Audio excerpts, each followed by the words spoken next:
You're listening to another ambitious entrepreneurnetwork.com podcast, the voice for entrepreneurs and small business. Now, onto the show. Welcome to Smart Connect Podcast, the podcast for small to medium-sized enterprises. Join your host, Anne-Marie Cross, as she interviews business experts and industry thought leaders on best practice initiatives, innovation, and insights to help you grow your business.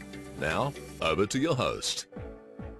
And welcome back to another episode of Smart Connect Podcast. This is episode 16, and we do feature business experts and industry thought leaders to help you effectively navigate a constantly changing and disruptive marketplace. I'm your host, Anne-Marie Cross. Now, did you know that the average age of a business owner is 58 years? However, only 45% of businesses have a strategic plan, and only 52% have a business plan, and 34% of business owners don't have an adequately funded retirement plan. And I wonder where you fit on that scale. Now, someone who is passionate about building profitable businesses that enable business owners to have more cash flow as well as free time out of their business is Business Coach Nabil Salameh. Now, Nabil is no stranger to business. He's a qualified engineer and accredited business coach and has over 36 years of both small business and corporate experience, and having run a family business that employed 32 staff. That's given him an intimate understanding of what businesses need to be successful. And for over 15 years, Nabil and Quantum Business Advisors have used proven methods of increasing business profitability and performance to help small to medium-sized as well as family-owned businesses. Now, on today's show, Nabil is going to speak about growing a business to whatever level you want it to be is simple. Doesn't mean it's easy, but it is. He's going to talk more about that. He's also going to share the profit formula for growing businesses' profits in a powerful way so that you can grow your profits strategically, as well as most businesses don't have a clue where they're going or how to get there. That's a big mistake, a huge mistake. So we're going to be talking more about that on today's show as well. So welcome to the show, Nabil. Thank you very much, Anne-Marie. This is a real pleasure to be talking to you. I'm really looking forward to you sharing the insights. I mean, some of those statistics that I opened the show, the fact that so many people are running businesses, but unfortunately they don't have a strategic plan, they don't have a business plan, and they don't have adequately funded retirement plans. So when we then go into retirement, we haven't got enough funds to live. Let's talk about growing our business to whatever level that we want it to be is simple, but doesn't mean it's easy, but it is. Let's talk a bit more about that. I guess the thing about it is a lot of people get very caught up in the doing of the business and not so much about how the actual business should be structured and how it should actually be managed from a big picture point of view. And the typical stereotypical thing where you might have somebody who's a good tradesman or even a good professional, like might be a web designer or somebody who's an accountant or somebody who's very skilled in terms of the function of the business, and they launch themselves and they run the business successfully at a very small level. And then they reach the limit of their capability, because once they're trading their hours for dollars, that's where it stops. That's where they reach a cap, and then from there on it becomes a struggle. And that's why I say it's really has to be something where there's a planned approach and a really thought out approach, that what do I really want my business to look like in the future, and then design that and actually make that happen, make that manifest. One of the things that we know that planning and having steps in place before they are actually needed is very important.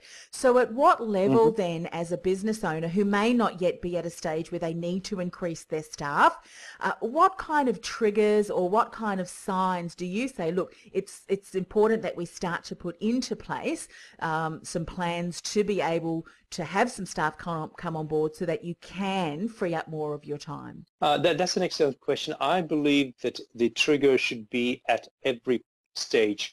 When you're first starting to think about launching a business, you should be putting some paper. Now, those plans may be actually quite simple and very rudimentary, but at the end of the day, there needs to be some thought as to what needs to be done to make that a successful launch.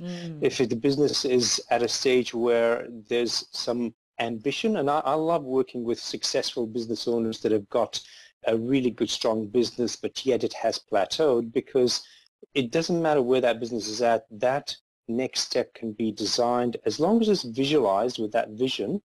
Then it can actually be put into some sort of format that you can work backwards and develop the plans. If I can give you just a quick example, Anne-Marie, Absolutely. it's very simple. Now you imagine somebody buying a block of land and deciding that they want to build a house. Now, it would be absolute lunacy to actually start building that house without having a drafted plan of the house, how the wiring is going to be, how the walls are going to be, how the bricks are going to look like, how the windows, where the windows are going to be placed, the electrics, the roof, everything. You would absolutely never ever do that, would you? No, not at all. And yet people look at their business and they say, I'm just starting. I love creating websites, or I'm a really good mechanic and I can really get my business to fly. And they do that without really putting the thought and the diligence around that. Now, I'm not talking about going over the top. The thing about complexity is you can go overboard. So my processes that I encourage people to use are fairly simple and straightforward, but they're very equally powerful. I know for some smaller businesses when they're starting out, they are trying to do a lot of things themselves because they haven't yet got the funds or the income to be able to support hiring staff. But sometimes the process of, okay, and here's something that I often find that many business owners struggle with is around their bookkeeping, their accounts. Now, hiring someone who is an expert in that field is going to take so much less time than what it would take for some of us business owners who have no real idea, and so often we hate it. So sometimes it can be just looking at where can we start off small to be able to free up our time that might take us 4 or 5 hours to do something which, someone who is skilled in that area, it might take 1 or 2 hours. Oh, absolutely. And you're hitting one of my favorite areas, which is business owners that are really running ragged and they're very, very busy. And we just look at what are the low value tasks that they're doing. And bookkeeping, yes, you actually pay good money for a good bookkeeper, and they are worth every cent. Most of them are. But the reality is, the money that you save, and if you invest that in the right areas around growing your business, driving your business forward, you can reap the benefits many, many times over. And it's interesting. One of my favorite questions for business owners is around those low-level tasks. And I ask them, and sometimes this puts them on off guard, and I ask, what is your hourly rate? How much do you pay yourself an hour? And often they come back and they say, well, what do you mean? And I say, well, if you look at how much you're paying yourself, and you divide the number of hours you're putting into your business, how much are you paying yourself? And sometimes they shake their head when they actually do that calculation, because really they're doing a lot of low-level tasks that are taking up a lot of time that they could be using much, much more productively. Yes. And that's really where an area that has to be attended to is making sure that they're doing a high value added work. Sometimes we don't know what we don't know. What would you say are some of the key low-value tasks? Of course, they're important, but someone else can do them. We've already spoken about bookkeeping. Are there any other tasks that typically you see business owners getting stuck on that they really need to outsource and get a team member to do? Oh, yes. I remember once going to visit a client at his retail business, and he had this big box that he was packaging up and wrapping up and addressing. And there was 2 staff members in the back room of his shop that were standing beside him. And I questioned him about that. I said, what are you doing? And he said, well, this is really important. This is a very important consignment that has to go out this afternoon. And I said, well, okay, fair enough.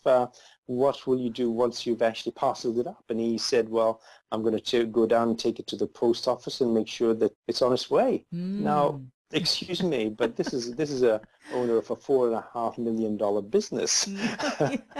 and if he can't trust his staff to address the parcel properly and deliver it to the post office, something's very sad. But it was about the degree of control that he felt he needed to have in his business. Yes.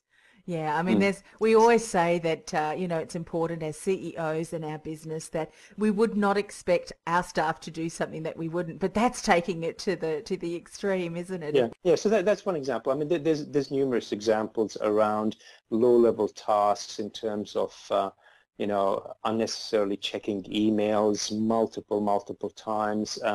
The way you handle your phones. Obviously you want to be available and accessible, but some people take it to a very ridiculous degree. Even simple things like the amount of travel that people do as part of their business and how they actually conduct that side. But what I do, and I encourage everybody to do this, regardless of where they're at, is to do a time audit. Actually take stock of what you do over a week and take note of that, and then review that and see, gee, where are the productive hours, where are the unproductive hours, which ones can I trim away, which ones can I delegate, and you will find that there's going to be many hours a week that are going to be saved. And they're the ones that you can invest into more value adding. Yes, that's right. And the client facing, particularly getting new clients and talking proposals, the real revenue generating functions. And often as business owners, when we are able to champion that area, that's right. We are then increasing our revenue, which of course then leads beautifully into the next area which you'd like to share some insights around, the profit formula. And this is growing business profits in a powerful way so that we can grow our profits strategically. Where are some things that you see businesses are not doing this correctly? I always like to pinpoint a few of the areas that we're not doing correctly, because that often, I'm doing that, and then we can talk about some things we should be doing. Right. Okay. One of my favorite areas is in the area of marketing. Now, I am not, let me just emphasize that, I am not a marketer. So when somebody really needs some good marketing, especially now in the social media and the digital space, I have alliances with people that cover that space. But very, very often, Anne-Marie, people say, I need more customers, I need more clients, I need more patients, whatever the way they label the people that they serve. I need more of them, so I need to spend a lot more money on marketing, and I need to do a lot more of it. And that sometimes is the case, but very often, and the reason I emphasize strategically is because a lot of times that's not what they need to do. What they have is a reasonable way of getting inquiries, but they're not effectively converting those into customers. And take that step back. Instead of just having a knee-jerk reaction that you want to spend another X $1,000 a month on AdWords or whatever mechanism that you want to just generate that extra business, take a step back and have a look at the other key critical parts of your business. And one of the areas that I have a lot of success in is in the area of evaluating and reviewing the sales process. And the rewards are much easier to be had when you develop a better and a much more stronger sales process in the business. Now, it doesn't mean that businesses don't have to market. It's crazy to think that, but a lot of times the area that has to be focused on is not necessarily where the business owner thinks that it is. And this is where doing it strategically and reviewing it and actually measuring can make a really good insight into where the focus needs to be. Yeah, absolutely. And, I think what you've just said around measuring is so important, particularly if we get 10 inquiries in and we've only converted 1 or 2 of those. If we were to increase the conversion and make that 8 or 9 even, or certainly higher, that in itself is going to make a huge impact. I know sometimes it's difficult and it's going to be different for every industry and every company, but when you're working with a client, where are you saying to them, well, we really want to get your conversions up around this area, because if it's any lower, then you need to start looking. Is there kind of a figure that you work to? Yes and no, and I'll qualify that. When an inquiry comes in as a referral, it needs to be high. It needs to be 90% plus, or at least 80% plus conversion rate. And that's you'd expect that because somebody says, Anne-Marie's great, she's great at what she does, you need to work with her. So there's that endorsement, that third-party endorsement. Sure. When it comes in as a cold inquiry, or somebody's found you online or in some other way, you met them at a networking function, whatever mechanism that you use to promote your business, then the ratio will be much lower. Mm-hmm. And so I like to separate those two out.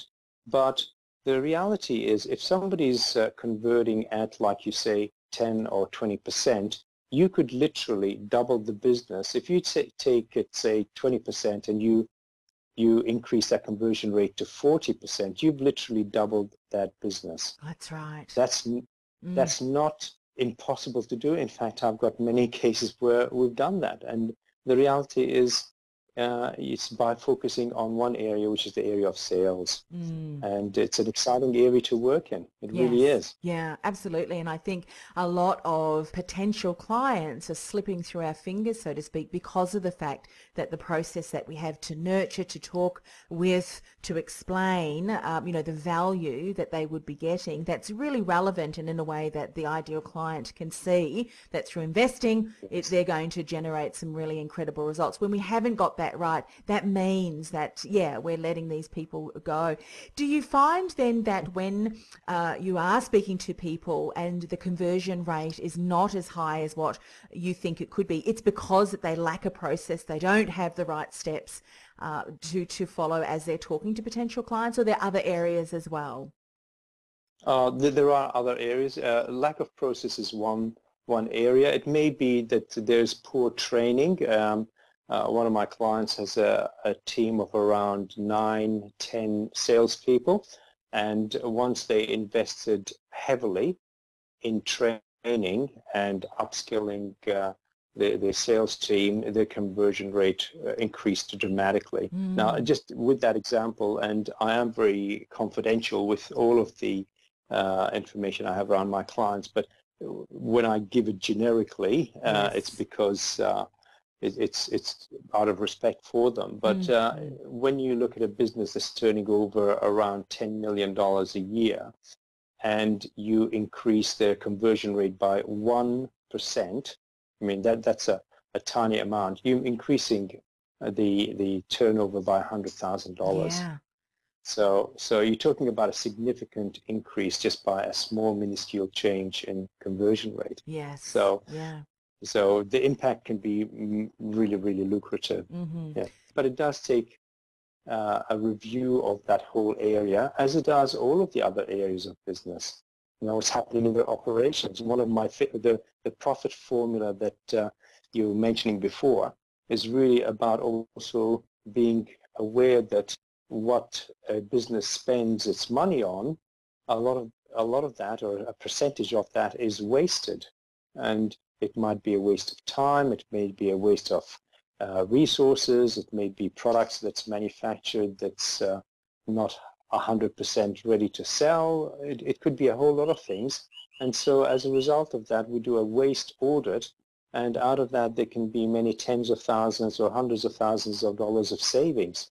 That's right. So we're looking at one end for the revenue coming in, the sales conversions, and then at the other end, what are we spending our hard-earned money on? Can we cut those costs? And sometimes, as you say, it could be looking at where it's spending. And I've even heard of some businesses, believe it or not having a proper system in place with their accounts receivable and paying a credit card bill twice. And I'm not just talking about a small amount. I'm talking tens of thousands of dollars. Yes. And when you look at the fees and charges and all of that, we do a proper review of that area, and that can be very lucrative, because whilst I'm not an accountant, I've got the utmost respect for good accountants. What I find is that the diligence around the numbers in business are often lacking, and this is an area which there's some very low-hanging fruit that can be realized out of making some really good gains. Yeah, absolutely. And sometimes as businesses, we do tend to get stuck in a rut. But when someone like yourself comes and asks some really good questions, if the answer is, well, we've always done it that way, that may not necessarily be the best way just because you've done that for a long time. And I think, as you said, things are changing. And when we're not monitoring, when we're not tracking, we can't improve and improve from incoming and of course outgoing as well. Are there any other key areas for the profit formula, or those are the main ones that you really recommend we start to look at? Oh, look, the profit formula is simple in concept. And have you heard of the saying, an inch wide, a mile deep? Yes. Mm-hmm. Yeah, okay. If I can explain that for those on the call that are not aware of that, it's Yes, go basically ahead. saying, Mm-hmm. in terms of concept-wise, it's a fairly simple concept, but when you drill down in terms of each of the areas, you can go down into an incredible level of detail that you can work with. Mm-hmm. So the profit formula is a very simple concept to say your profit is made up of your sales, and you take away from that your costs, which are your fixed costs and your variable costs. So the whole idea is that you maximize your sales by having good sales conversion, by having good marketing, by having all of those areas done properly and done well. And this is really about looking at that strategically. And at the same time, you look at your fixed costs and you look at where you're spending money that you may not need to be spending money and how you can save money there. And in both the fixed costs and the variable cost areas, you look at how you can achieve a higher margin. And the combination of that compounds to give you much, much higher profitability. Yes. So I hope I haven't complicated it, because I really do, as a principle, try and keep things very, very clear and very simple. I learned a lesson many, many years from a number of mentors that said the simplest of things can often have the most powerful of results. And sometimes people just negate, things that are simplistic, which is unfortunate, but the way that you've described that makes a lot of sense. So certainly gives us food for thought to start to evaluate and do some further tracking and monitoring. And of course, at the end of the show, we'll give people the best way for them to get in contact with you if they want some support on that. But let's talk about why businesses, or most businesses, don't have a clue where they're going or how to get there. That really is a big mistake. Let's share a little bit more about that. I guess people, I have been working with business owners. I had 20 years in corporate working for large companies, but then I had this, I suppose, an entrepreneurial seizure, and I decided that I'd go out and work and focus on small businesses. And I think there's a certain discipline around doing some planning which people are averse to. A lot of people in their own personal lives may at New Year's Eve decide that they're going to get fit or stop smoking or start a project or whatever, and they do that in the moment rather than do it properly. And I think it carries over into the business side of things, where people believe that once they get the business going, it actually perpetuates, and as it grows, it's a natural process. And sometimes it is. I've worked with some incredible businesses that have grown really well, and they've tended to stagnate at some point, because what has happened is the knowledge and the skills has plateaued, and the vision and the focus on the future has got clouded by the reality of the day-to-day. It really comes back to a bit of the mindset around understanding that, like I mentioned earlier about the example with building a house, that really if you want to get really good results in your business, you need to invest a certain amount of time, and again, not a huge amount of time. I'm not talking about writing a 80-page business plan, for example, because I, again, believing in simplicity, boil it down with my clients to a one-page plan. And on that one page is the roadmap for them achieving their goals, whatever quantity they want. So It Yes. doesn't have to be that overly complicated. But again, it's a mindset, and it's also about understanding the power of planning and doing it and making sure that you follow through with it. Yeah. And one of the things that I would often say back when I was in the career industry is that, and the same with their careers, a lot of people didn't map out their careers, what projects they wanted to become involved in so that they could increasingly go up the corporate ladder. Yet, when it comes to our holidays, we spend all sorts of time and energy focused on where we're going to go, how we're going to get there, what are we going to do once we get there. We just wouldn't hop in our motor vehicles or go to the airport and say, well, let's just catch the first plane that comes, and just wherever we end up for our holiday. Yet our business or our life, and don't we want to generate great results? Why wouldn't we plan that? And I think having a one-page strategic plan and a one-page business plan that we can look at on a regular basis, it gives us some milestones that we need to work towards, and it also allows us to celebrate along the journey. That's also important too, as we're starting to achieve those milestones.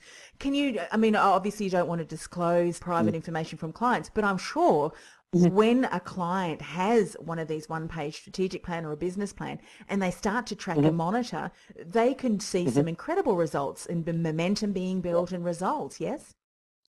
Absolutely. And one of the things, I just completed one, we're talking now, just recently we finished the end of financial year, and part of the process, depending on when my clients come on board, is we do the annual planning. Yes. And this is a client who's been with me for a few months, but we did a plan, and their comment at the end of that process was two things. One, they were amazed at how painless the process was, because when I raised it with them, they were feeling a little bit daunted.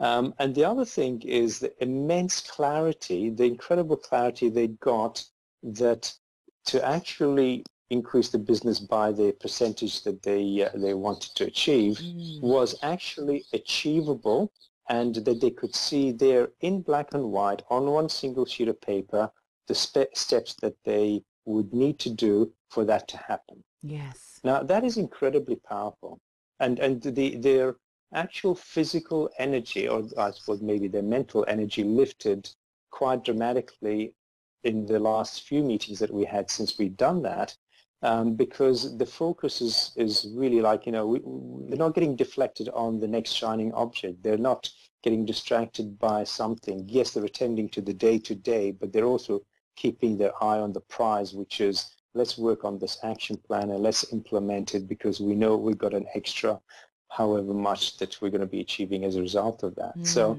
but I guess the alarming thing, and the research that I had is from a study that is done periodically by RMIT and MGI. Right. And when I read that, it really substantiated the fact that what I find in the field, and that is that there are a lot of businesses that are actually flying blind.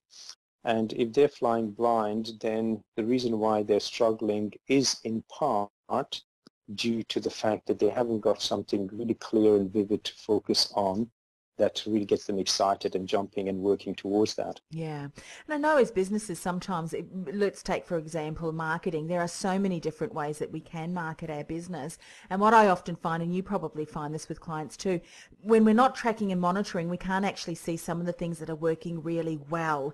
And if we're not tracking and monitoring, sometimes what we do is we say, well, none of that worked, and we end up that saying we throw the baby out with the bathwater. So in other words, we neglect what is actually working really well. And once we understand what is, we can be far more intentional in that. And if we want to try a few other things, we can do so slowly to the point where that's working really well too. Have you found that too? Yes, very much. And nowadays things tend to be much more focused towards digital, which actually is an advantage, because you can actually track and monitor, test and measure a lot more easily with the digital side of things than you did, say 10, 15 years ago. When I started coaching, I'd say, well, what's your response to your newspaper ads or to your Yellow Pages book? Remember that? Yes. There's a legacy from, Yeah, exactly. from bygone days. And people would look at me blankly, and I'd say, well, how many calls are you getting from your ad that you spent, $80,000 on in the local yellow page and the main book in the yellow pages?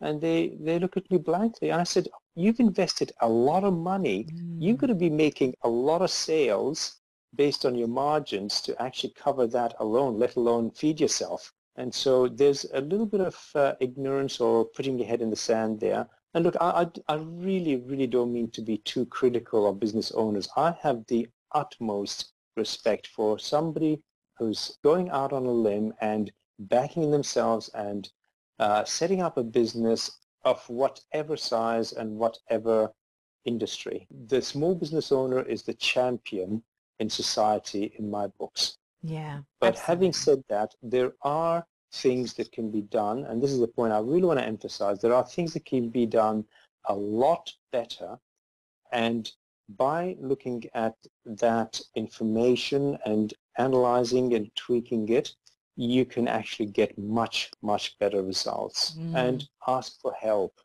A lot of people are very shy about asking for help because to some it's a bit of an admission that I haven't actually succeeded. I've failed to some degree. But that's not the case. No. That's not the case, no. I think sometimes when, a number of business owners get together and they are transparent and they're happy to do so, people would be surprised at how many strategies or tactics we tried and it failed. And you know what? Everybody's been in that situation. And for sure, we learn from that. And I think sometimes being more open and willing to share and not say, not be shy to say, I tried this and it absolutely failed miserably. We can all learn and grow from that. But we're not on our own, as you said. There are many businesses that are challenged, and you know what?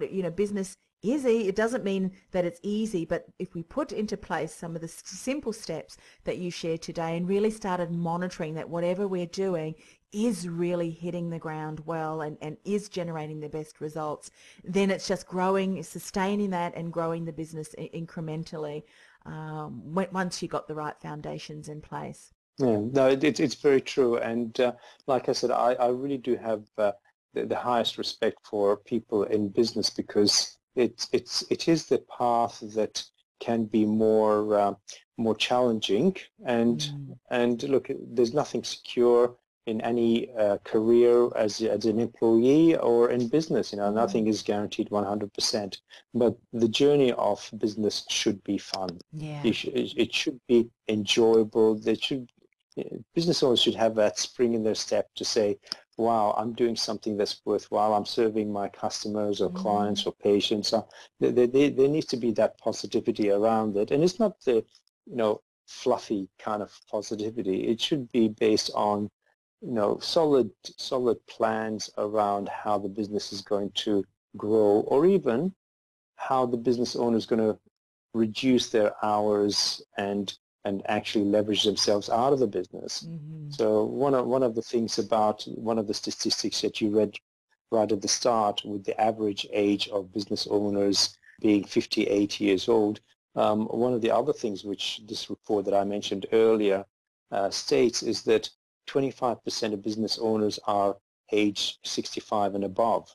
Wow. Now, you think about that used to be the age of retirement for people who had careers or were employees. And yet we've got a very large cohort there. And unless they do something differently, they're not going to be able to sell their business for anything half decent. Yeah.